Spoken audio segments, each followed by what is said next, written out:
Bom, estamos de volta aqui com o terceiro bloco do programa Urbanidades de número 100, primeiro da quinta temporada, que é transmitido, lembrando para você, pela Rádio Boa Nova FM, da Praia Grande, 96,3. Eu converso com a Clarice e com o Rafael, dois arquitetos aqui que discutem a questão do planejamento urbano com vocês, na verdade comigo e eu, fazendo às vezes de quem está assistindo a gente pela internet, pelo rádio ouvindo ou pela televisão na TV Unisantos. Eu que, no último bloco, eu falei um pouco sobre... Levantamos um monte de questões.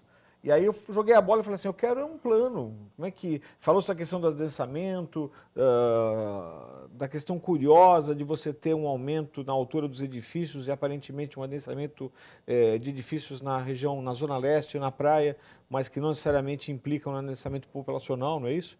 E que, por sinal, acontece na Zona Noroeste, não é? Lá sim eu tenho um adensamento populacional. Uma região que, por sinal, não tem nem os mesmos equipamentos que existem na região de cá.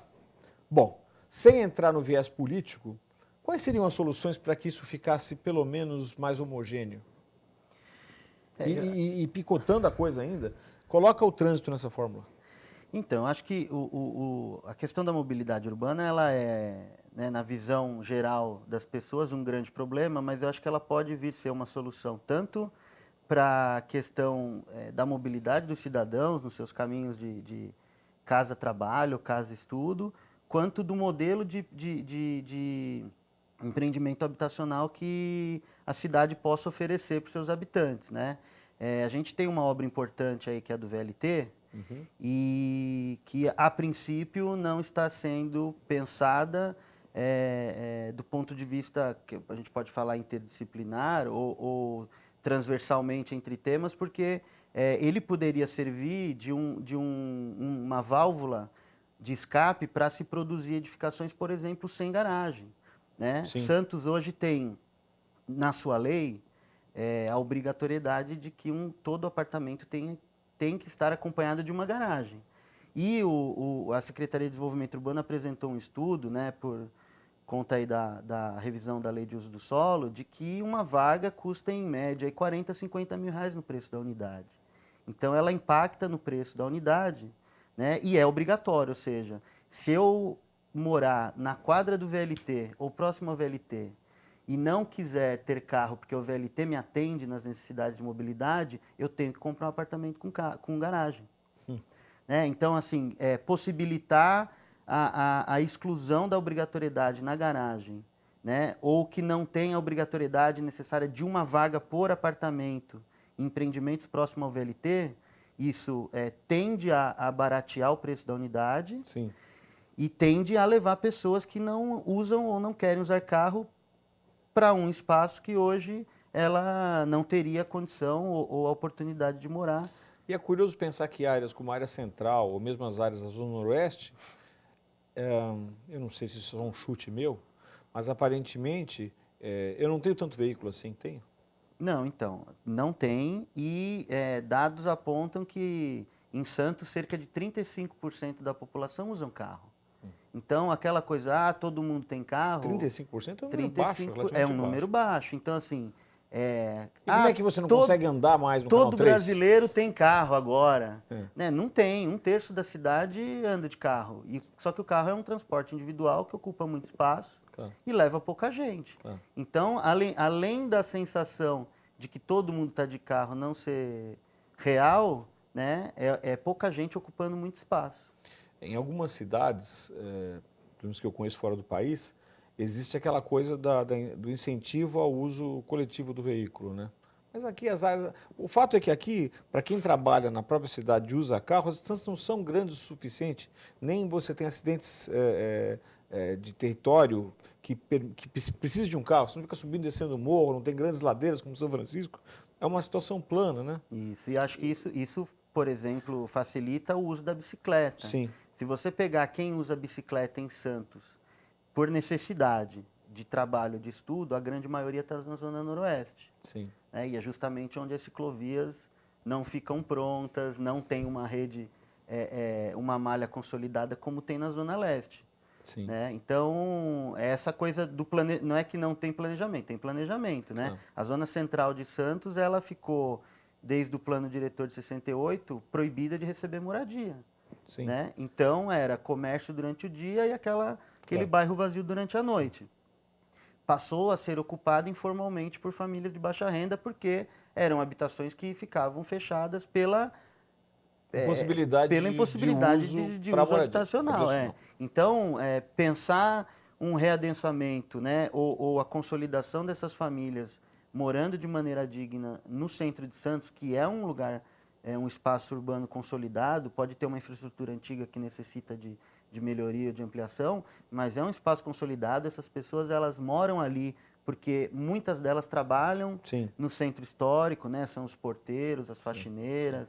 Essas pessoas elas se submetem a morar mal porque elas sabem que com a renda que elas têm, ou elas moram desse jeito ou elas moram muito distante. Claro.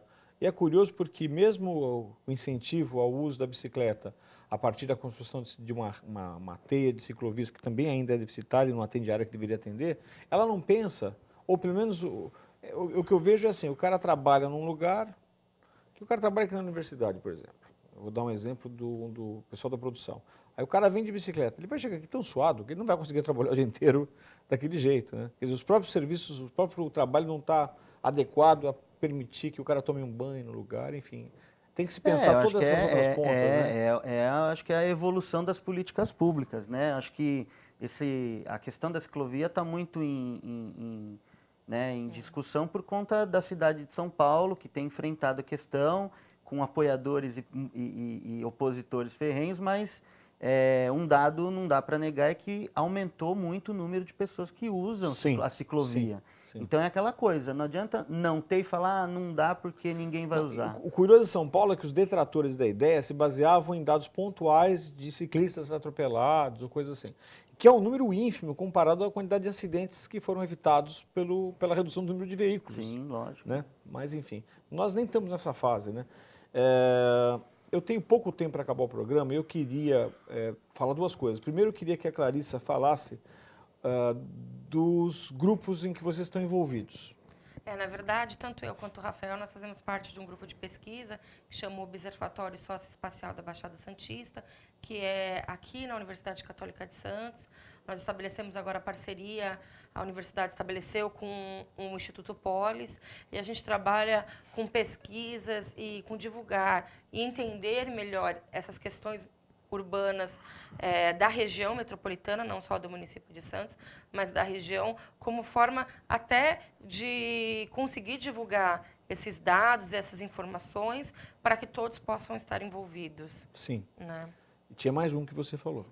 E também tem um grupo de pesquisa que já desenvolveu um trabalho muito interessante o ano passado, na Vila Santa Casa, com a professora Lenimar, que é um grupo de habitação social em Santos. Lenimar, que está no episódio número 2, que, se não me falha a memória, chama-se O Trânsito Nosso de Cada Dia. Isso, e foi um trabalho que a universidade foi com a comunidade, os alunos foram entender como que a produção da habitação na Vila Santa Casa, que é aquela vila que, para quem não conhece, está ali na Senador Feijó, que tem um conjunto habitacional, e agora tem uma nova fase do projeto. Então, é uma atuação da universidade, tanto na comunidade, quanto na pesquisa, e quanto na atuação como Eu tenho que interromper porque a gente está acabando. Tem um e-book que você mencionou também, eu quero que você dê o nome dele. Isso, na verdade, existe um e-book onde o professor Rafael, a gente escreve artigos com outros convidados, que está disponível no site do observatoriodasmetrópolis.net. De novo? www.observatoriodasmetrópolis.net, e é um e-book sobre a região da Baixada Santista. Ele é gratuito, assim? Ele é gratuito. Ele é gratuito, quer dizer, você não tem desculpa para não ler esse e-book e entender um pouco mais do assunto. Passou rápido, eu agradeço a presença de vocês, a gente volta um dia. Eu quero mencionar um episódio 88, que é Qualidade de Vida em Santos, do professor Elias Haddad, aqui da casa, que também fecha com as informações que foram colocadas aqui. Obrigado, Rafael. Obrigado, Clarissa.